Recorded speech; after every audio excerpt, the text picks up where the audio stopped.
पति को हुआ पछतावा। माँ, बेटा और बहू तीनों डाइनिंग टेबल पर बैठकर खाना खा रहे थे। खाना खाते खाते बेटा अपनी पत्नी से बोला, नीता, तुमने आज भी दाल रोटी ही बना दी। कम से कम खाना बनाने में तो आलस मत किया करो। नीता बोली, बनाने वाली तो मैं आज सूजी का हलवा थी, लेकिन सूजी नहीं थी। किचन में कुकर की सीटी सुनाई देती है और खाना खाते खाते नीता किचन में चली जाती है। आलू पकाने के लिए रखे थे, शाम को आलू की टिकिया बनाएंगे। सासू माँ भी यह सुनकर खुश होती है। नितिन बीच में बोल पड़ता है, ये अच्छा है, दोनों बहुत मज़े करते हो, अपने पसंद की जो चीज़ें बनाकर खाते हो। तभी डोरबेल बजती है। सुनीता फिर से खाने की टेबल से उठकर दरवाज़ा खोलने चली जाती है। तब माँ बेटे से कहती है कि तू दरवाज़ा खोल देता, बेचारी को खाना खाते समय भी सुकून नहीं है।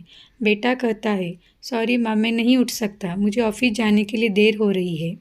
कुछ ही सेकंडों बाद वो नीता को आवाज़ लगाता है, नीता, मेरी घड़ी कहाँ है?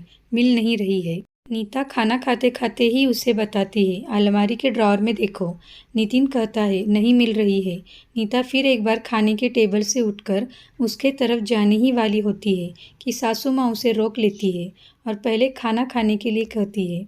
अगले दिन सुबह सुबह नितिन अपने बेडरूम में कोई फाइल ढूंढ रहा होता है और उस फाइल को ढूंढने के चक्कर में उसने पूरा कमरा तहस नहस कर दिया होता है।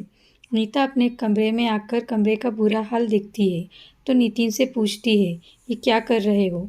नितिन कहता है, वह फाइल कहाँ है जो मैंने तुम्हें परसों दी थी? नीता तुरंत वह फाइल निकाल कर नितिन के हाथों में थमा देती है। नितिन उल्टा नीता को ही डांट देता है और कहता है, कभी कभी लगता है मुझे हाउसवाइफ से शादी करनी ही नहीं चाहिए थी। इतना बोलकर नितिन ऑफिस के लिए निकल जाता है। पति पत्नी की यह बातचीत माँ भी सुन रही होती है, जिसका नितिन को पता नहीं होता। अब माँ और नीता नितिन को सबक सिखाने के लिए प्लान बनाते हैं। अगले दिन सुबह सुबह जब नितिन चाय के लिए चिल्ला रहा होता है, तब माँ उसे कहती है, नीता 2 दिन के लिए अपनी माँ के यहाँ गई है। नितिन फ़ोन निकाल कर नीता को कॉल करने लगता है, तब माँ उसे रोक लेती है।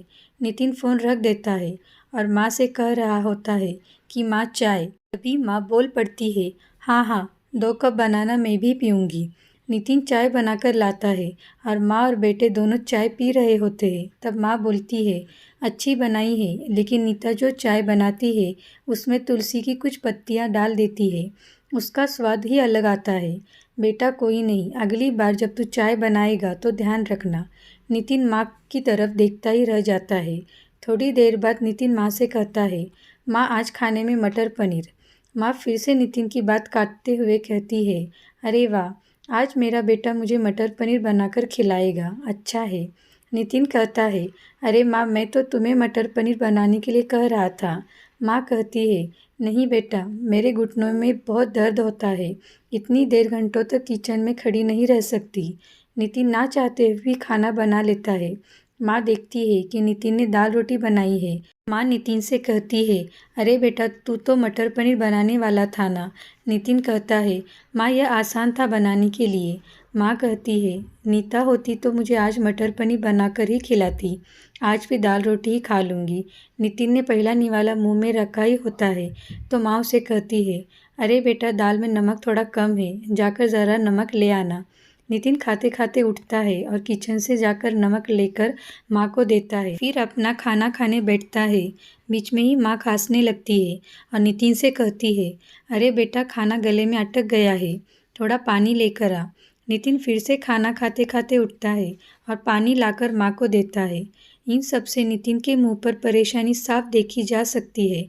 नितिन को अब महसूस भी हो रहा होता है कि जैसा बर्ताव वह नीता के साथ करता है उसे कितना बुरा लगता होगा। हालांकि नीता के मुंह पर कभी उसने शिकन नहीं देखी थी।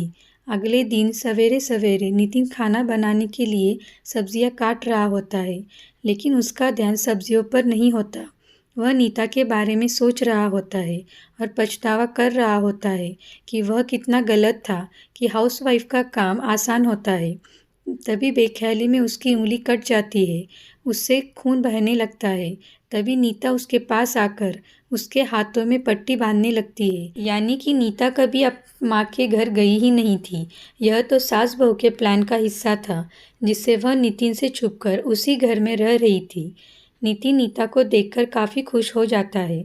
नीता से कहता है, घर का काम हम दोनों मिलकर करेंगे। नीता पूछती है, ऐसा क्यों? नितिन कहता है, घर अगर हम दोनों का है तो घर का काम भी हम दोनों का ही होना चाहिए। इस तरह सास बहू के प्लान ने बेटे को सुधार दिया। अगर आपको ये कहानी अच्छी लगी हो तो इसे लाइक कीजिए, शेयर कीजिए और चैनल को सब्सक्राइब कीजिए।